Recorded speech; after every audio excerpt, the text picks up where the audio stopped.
তো আগের ব্লগে যেরকম বললাম যে বৈষ্ণোদেবী আমরা হাঁটছি, মা-বাবা অলরেডি ঘোড়ায় উঠে গেছে। আর এখানে যে ম্যাজিক্যাল থিংসটা আমার সাথে হয়েছিল, আমরা যখন হাঁটছিলাম আমরা প্রায় অর্ধকুমারী অব্দি পৌঁছে গেছিলাম।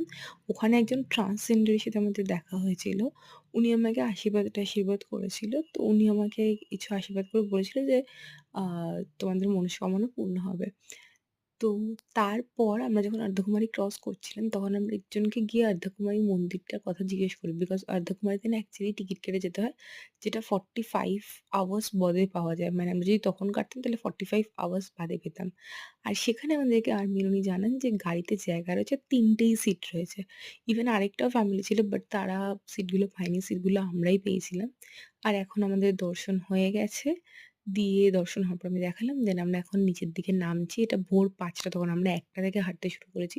আর এরকম প্রচুর সিঁড়ি আমরা নেমেছি। অ্যাকচুয়ালি সিঁড়ি না চাইলে কেউ নরমাল রাস্তা দিয়েও আসতে পারে। বাট সিঁড়ি দিলে না অনেকটা রাস্তা আরকি সেভ হয়। আর একটা জিনিস খুব মানে বাজে জিনিস এখানে এই যে লাঠিগুলো দেখা যাচ্ছে না? লাঠিগুলো যাওয়ার সময় ওখান থেকে নেওয়া যাচ্ছে। বাট মন্দিরে ঢোকার আগে না ওরা লাঠিগুলো নিয়ে নিচের দিয়ে আর ফেরত পাচ্ছি না।